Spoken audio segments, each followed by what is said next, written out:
ओम शांति। किन पापों के कारण मनुष्य को भिखारी का जन्म मिलता है। आज दुनिया में देख रहे हैं बहुत लोग दुखी हैं जो भिखारी का जीवन जी रहे हैं और वो अपने दुख से बहुत परेशान हैं और उनको महसूस होता है कि हमने कुछ ना कुछ कभी ना कभी कोई ना कोई पाप कर्म किया होगा, जिस पाप कर्म का फल हमें अभी मिल रहा है।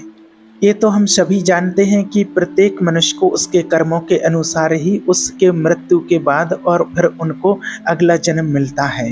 मृत्यु के बाद जब वो उस आत्मा का दूसरा जन्म होता है तो जो जैसा कर्म करता है उसको उसी प्रकार से उसको जन्म मिलता है।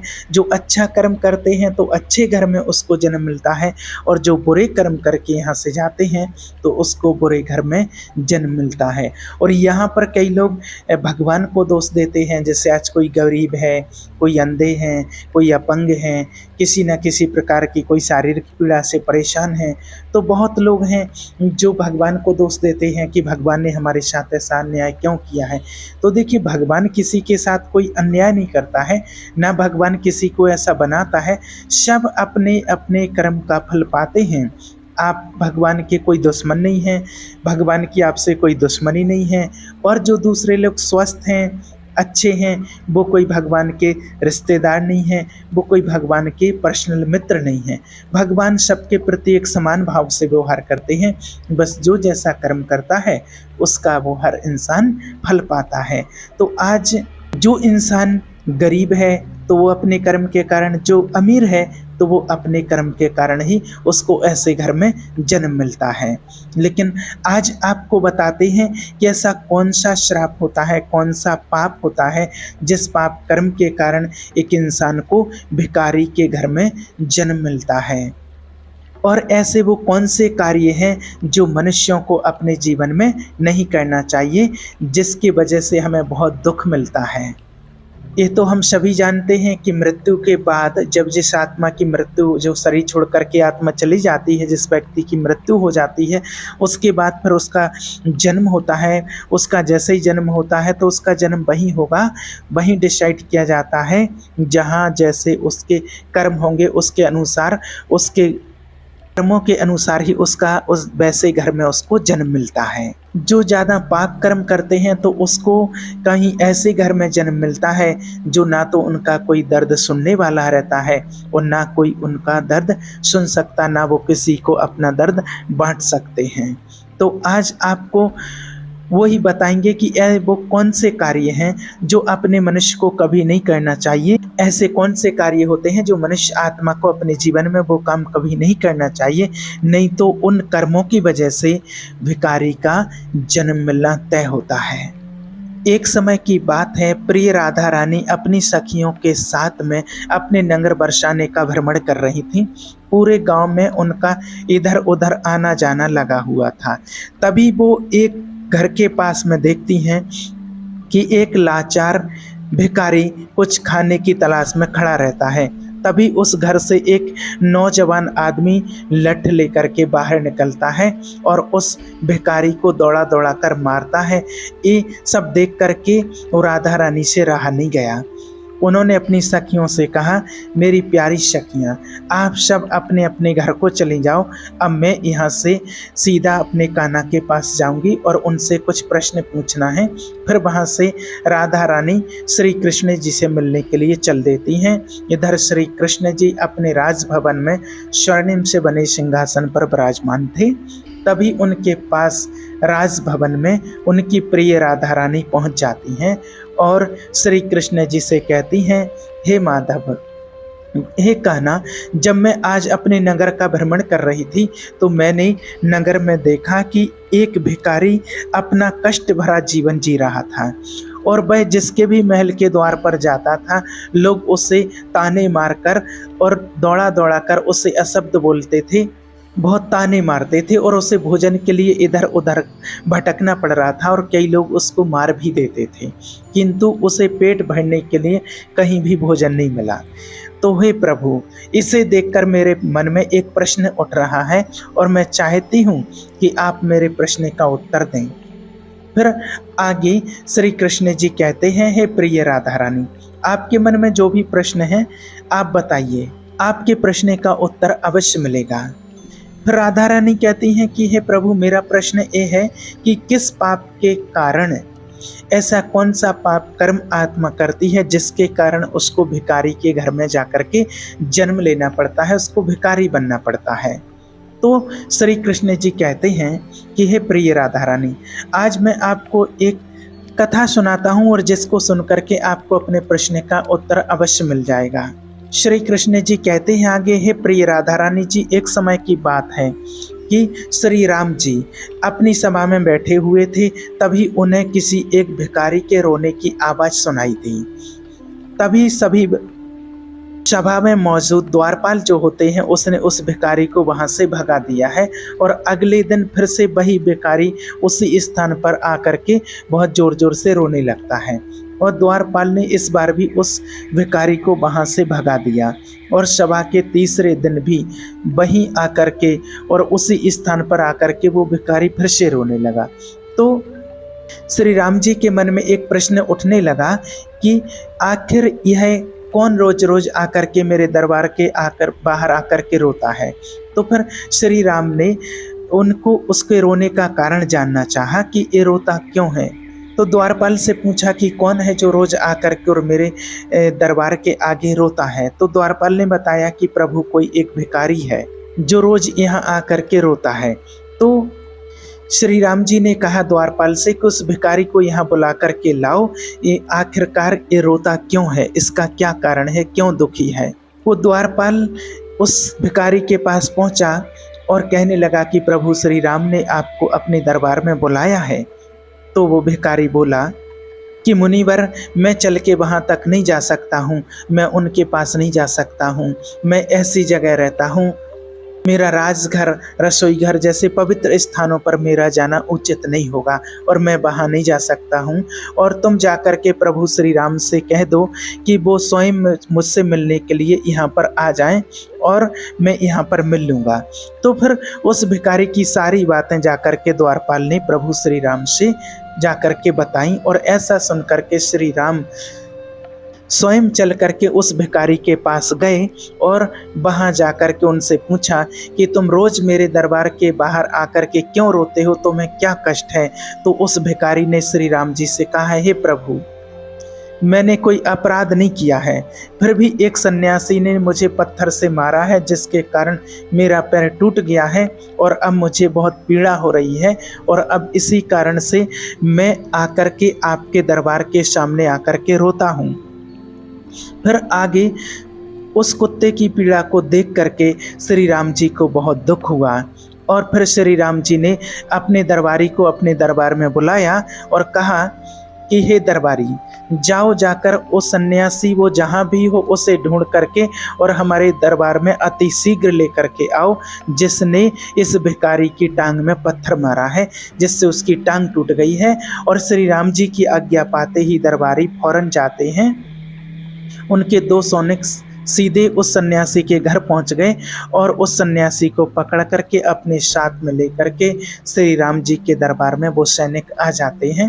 और उस सन्यासी से पूछा कि क्या यह सत्य है कि इस भिखारी को तुमने पत्थर से मारा है जिससे इसका पैर टूट गया है और यह अब ठीक से चल भी नहीं पा रहा है।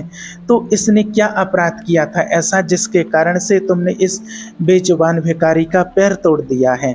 तब वो सन्यासी कहता है, हे प्रभु, मैं भिक्षा के लिए रास्ते से जा रहा था, तभी इस भिखारी ने मेरी भिक्षा का अन्न छू लिया था और इसी वजह से मुझे क्रोध आ गया और मैंने पत्थर उठा करके इसको जोर से वो पत्थर मार दिया था, जिसके कारण इसका पैर टूट गया था। सन्यासी की यह बात सुनकर के श्री राम ने कहा, क्या आपको पता है कि यह एक बेसमझदार इंसान है जिसको ज्ञान नहीं है, जितना ज्ञान तुम्हें है उतना ज्ञान इसको नहीं है। ये अपना पेट भरने के लिए ऐसा करते हैं और इनको इतनी अकल नहीं है कि ऐसा नहीं करना चाहिए। और यदि इस भिखारी ने आपके अन्न को छू लिया था तो इसमें इसका कोई अपराध नहीं है और ऐसा करना तो इसकी स्वाभाविक प्रवृत्ति है। और इतनी सी बात के लिए आप इस व्यक्ति को, इस भिखारी को इतनी बड़ी सजा नहीं दे सकते हैं। और अपराध इसने नहीं, अपराध तो आपने किया है, जो एक सन्यासी होकर के और एक गुणवान होकर के, ज्ञानी होकर के, इतना सब समझदार होकर के इस भिखारी का आपने पैर तोड़ दिया है, इसलिए आप ही इसके अपराधी हैं। फिर श्री राम जी उस भिखारी से कहते हैं कि ये सन्यासी तुम्हारा अपराधी है, इसने अपराध किया है और तुम जो चाहो इसको वो सजा दे सकते हो। फिर श्री राम जी की ये बात सुन करके और उस भिखारी ने कहा, हे भगवान, हे प्रभु, इस सन्यासी को किसी महल का राजा बना दीजिए, मैं यही चाहता हूँ। तो श्री राम जी ने उस भिखारी की बात को स्वीकार कर लिया और उसकी बात सुन करके उस सन्यासी को एक सुंदर वस्त्र पहनाकर एक घोड़े पर बैठा दिया और उस सन्यासी को एक महल में ले गए और वहाँ का उसको राजा बना दिया। जब वो सन्यासी राजा बन करके और एक स्वर्णिम से बने हुए सिंहासन पर बैठा, उसे वस्त्र भी राजा महाराजा जैसे मिल गए। इतनी सारी सन और शौकत को पाकर, इतने सब ऐशो आराम को पा करके वो सन्यासी अति प्रसन्न हुआ। फिर सोच रहा था कि मैं अपने जीवन में कभी सपना भी नहीं देखा था कि मैं राजा बन सकता हूँ या मैं कुछ ऐसा कर सकता हूँ कि मेरे पास इतना ठाट बाट होगा और मैं राजा बन जाऊँगा। और इस भिखारी ने मुझे राजा भी बना दिया। सच में इस भिखारी में अकल तो है नहीं, क्योंकि मैंने तो उसकी टांग तोड़ दी थी, पर उसने मुझे सजा दिलवाने की बजाय या सजा देने की बजाय उसने मुझे राजा बना दिया है। और यह सब कुछ देख करके लोग बहुत आश्चर्यचकित थे और लोगों ने फिर प्रभु श्री राम से पूछा कि हे प्रभु, इस भिखारी ने उस सन्यासी को सजा देने की बजाय और महल का राजा क्यों बना दिया है, जबकि उस सन्यासी ने तो इस भिखारी का पैर तोड़ दिया था। और गांव के लोगों की इस बात को सुन करके प्रभु श्री राम ने कहा कि इस सवाल का जवाब आपको, इस सवाल का जवाब वो भिखारी ही दे सकता है और आप जाकर के उस भिखारी से ही पूछिए। तब सभी लोग उस भिखारी के पास गए और उस भिखारी से पूछा कि आपने उस सन्यासी के साथ में ऐसा क्यों किया है, उसे दंड देने की बजाय उसे तुमने राजा क्यों बना दिया है, एक राज्य का राजा बना दिया है। तो वो भिखारी मुस्कुराते हुए बोला, तुम जानना चाहते हो कि मैंने उस सन्यासी को सजा देने की बजाय उसे महल का राजा क्यों बना दिया है? तो वो भिखारी उन सभी से कहता है, सुनो, यह अन्याय करने वाला राजा और घर पर पहुँचे याचक को भगाने वाला और दूसरे को संपत्ति को हड़पने वाला और किसी गरीब असहाय पर अत्याचार करने वाला मरकर दूसरे जन्म में भिखारी ही बनता है। और यह एक सत्य है, इसमें कोई संकोच करने वाली बात नहीं है। एक राजा ही सबसे पहले गरीबों को सताता है और उनकी संपत्ति को हड़पता है। फिर आगे उस भिखारी ने कहा कि मैं भी पिछले जन्म में अभी भिखारी बना हूँ, मैं भी पिछले जन्म में राजा बना था और मैंने गरीबों को बहुत सताया था और उनकी मेहनत का धन खूब मैंने हड़पा था और मैं भी लोगों के साथ बहुत अन्याय करता था और बेसहाय लोगों और गरीबों की ज़मीनों को हड़प लिया करता था, अत्याचार करता था और अपने से छोटे लोगों पर बहुत ज़्यादा अत्याचार करता था, जिसके कारण मुझे इस जन्म में जब मेरी मृत्यु हुई तो मुझे भिखारी का जन्म मिला। भिखारी के घर में जाकर के मुझे जन्म मिला है और अब मैं अपने पापों का फल भोग रहा हूँ। और मैंने उस सन्यासी को इसलिए राजा बनाया है ताकि उसे भी अगले जन्म में भिखारी का जन्म मिले, तब उसे पता चलेगा कि भिखारी की ज़िंदगी कैसी होती है और अपना पेट पालने के लिए कितने लोगों से मार खानी पड़ती है, ताने सुनने पड़ते हैं और भिखारियों का जीवन आसान नहीं होता है। इसलिए कभी असहाय, चाहे कोई जानवर हो, चाहे कोई गाय हो, कुत्ता हो, कोई भिखारी हो, कोई भी हो, तो किसी भी जो निर्जीव पशु पक्षी कोई भी हैं, बेजुबान हैं, जो बोल नहीं सकते हैं, उनके ऊपर कभी अत्याचार नहीं करना चाहिए। इस बात का हमेशा ध्यान रखना चाहिए। अगर हम उनको कुछ दे नहीं सकते हैं तो उनके ऊपर अत्याचार नहीं करना चाहिए। ये वही लोग होते हैं, ये जो ऐसा करने वाले वही लोग होते हैं जो पाप धोने के लिए गंगा जी में स्नान करने के लिए जाते हैं, किंतु वहाँ से आते ही पाप करना शुरू कर देते हैं और फिर गंगा जी में स्नान करके और फिर पाप करना शुरू कर देते हैं और समझते हैं कि पाप धुल गए हैं। तो गंगा जी में ऐसे पाप नहीं धुलते हैं। आप खुद सोचिए, अगर ऐसे पाप गंगा जी में धुल जाते तो आज जो गंगा जी के किनारे लोग रहने वाले हैं वो तो रोज स्नान करते और वो तो वहाँ स्नान करके देवता बन जाते।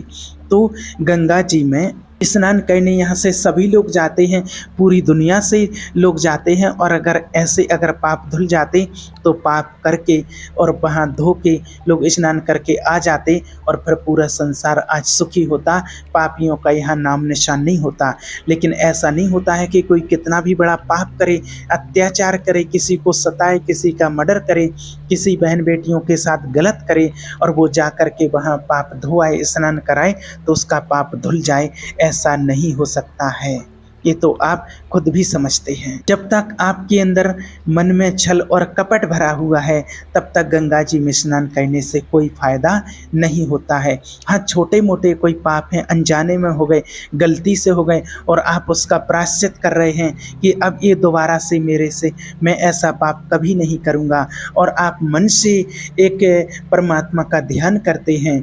तो जो परमात्मा का ध्यान करते हैं आप और मन से पश्चाताप करते हैं तो वो पाप आपके धुलते हैं, वो नष्ट होते हैं और वो पाप आपके जीवन में कभी दोबारा नहीं होना चाहिए। तो अनजाने में गलती की गई है, छोटे मोटे पाप होते हैं तो वो पाप जरूर धुल जाते हैं। इसलिए आप हमेशा ध्यान रखें और हमेशा अपने पूरे जीवन भर अच्छे कर्म करें, क्योंकि हर एक मनुष्य आत्मा को अपने कर्म का फल जरूर मिलता है। इसलिए आप लोगों से यही निवेदन बार बार करते हैं कि अपने कर्म पर विशेष ध्यान दें और किसी बेजुबान जानवर हो चाहे कोई भी हो, अगर हम उसको पेट भरने के लिए कुछ दे नहीं सकते हैं तो उन्हें कष्ट पहुंचाने का भी हमें कोई अधिकार नहीं है। और आप लोगों से यही निवेदन है कि किसी भी बेजुबान जानवर को कभी भी कष्ट ना दें। यदि कोई कुत्ता हो, चाहे कोई भिखारी हो, चाहे गाय हो, कभी भी आपके घर पर अगर आता है तो उसे यदि आप रोटी नहीं दे सकते हैं तो उसे मारो भी मत, उसे ताने ना सुनाओ, क्योंकि वो भी एक जीव है, उसको भी दर्द होता है। और ईश्वर सबके पापों को देखता है, सबके पापों का हिसाब किताब होता है, एक एक पाप का हिसाब किताब चुकतू करना पड़ता है। इसलिए कहा भी जाता है कि ईश्वर तो हमेशा 24 घंटे ऑनलाइन रहता है। जब व्यक्ति बुरे कर्म करने जाता है तो आजू बाजू में चारों तरफ देखता है, लेकिन ऊपर की तरफ कभी नहीं देखता है। और ऊपर वाला 24 घंटे हमारे ऊपर नज़र बनाए रखता है कि आप क्या कर रहे हैं। इसलिए आपका भी जहाँ जन्म हुआ है तो आप शुक्र मनाइए कि आपने पिछले जन्म में अच्छे कर्म किए थे और आपका अच्छे घर में जन्म हुआ है। और अब और अच्छा कर्म कीजिए जिससे और अच्छे घर में आपको जन्म मिले, आपको सुंदर अच्छा हर्ष पुष्ट शरीर मिले, निरोगी काया मिले और अच्छे घर में आपको जन्म मिले। ये सब कुछ होता है हमारे कर्मों के आधार पर। इसलिए परमात्मा को याद कीजिए और पुण्य कर्म कीजिए। ओम शांति।